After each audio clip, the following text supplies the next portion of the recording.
संतोष देशमुख हत्या प्रकरणातला आरोपी वाल्मिक कराडसह इतर आरोपींना बीड जिल्हा कारागृह व्हीआयपी ट्रीटमेंट देत असल्याचा आरोप देशमुख कुटुंबियांनी केलाय। याबाबत आता जेल प्रशासनाकडे देशमुख कुटुंब तक्रार करणार आहे।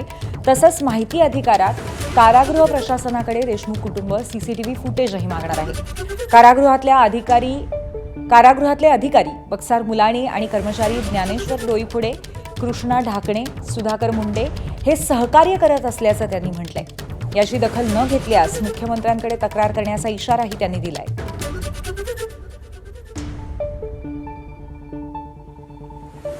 एक आरोपी जेलमध्ये जातो, जेलमध्ये जाताना त्याची गेटवर झडती होत नाही, झडती न घेता त्याला जेलमध्ये जाऊ दिलं जात आहे।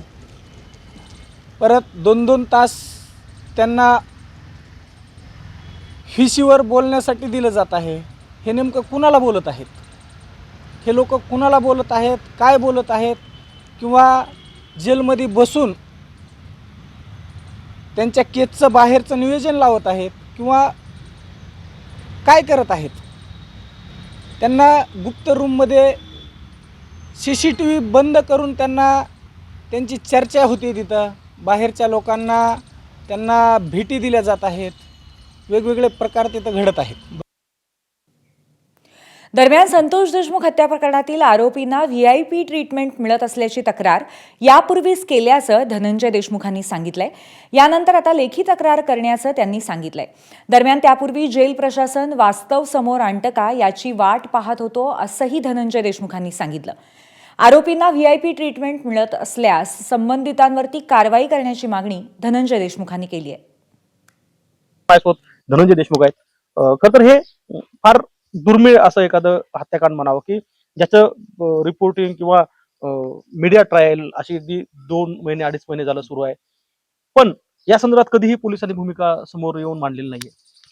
कुणाचं अपहरण झालं तर ते पोलीस पत्रकार परिषद घेतात, ते पोर्शो कारचा तो ऍक्सिडेंट आहे तिथं घेतली जाते।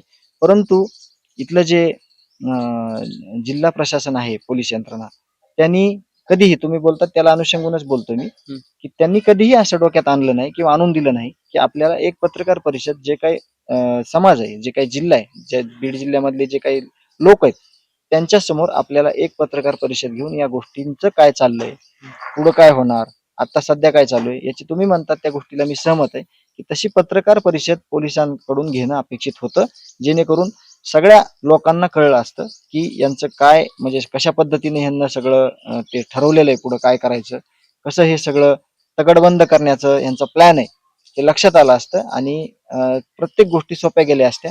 असं नाही ना की तपास तुमच्याकडे दिला म्हणजे तुमचं काम संपलं।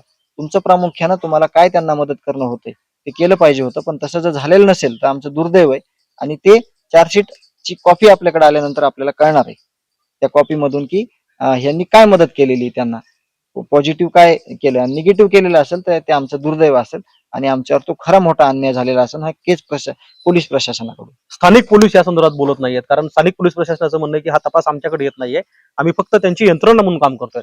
ही अडचण वाटते कुठे? नाही, पण त्यांनी काय केलं हे तरी तुम्हाला सांगायला पाहिजे। CID कडे तपास गेला, त्याच्या अगोदर तरी तुम्ही काय काय केलं, तुम्ही कशा प्रकारे केलं, किंवा आम्ही अजून ब्लेम केलेला नाहीये, आम्ही न्याय मागितलाच पाहिजे। आम्ही नाही, आम्हीच कुटुंबियांना न्याय नाही मागितला तर जे काही लोक आहेत सोबत न्याय मागणार ते कसे मागतील? तसं तुम्ही तुमचं कर्तव्य करा आणि त्याची कर्तव्याची स्पष्टीकरण हे समाज बघत असते, तुम्ही द्यायची गरज नाही। समाज तुम्हाला तुमची वाहवा करत असते, तुम्हाला जे तुम्ही कर्तव्यनिष्ठता आहे तुमची ते तुम्ही तुमच्या कार्यातून दिली पाहिजे। तर आपण बघितलं की मसाजोगचे नागरिक आहेत, बीड जिल्ह्यातले नागरिक आहेत, राज्यातले अनेक लोक त्यामध्ये सातत्यानं आपले भूमिका ठेवत असतात। त्यामुळं या प्रकरणात जर पारदर्शकता यायची असेल तपासामध्ये तर पोलिसांनी आपली भूमिका मांडली पाहिजे, हे मात्र नक्की आहे। गोविंद शेळके, ABP माझा, मसाजोग। ABP माझा, उघडा डोळे बघा नीट।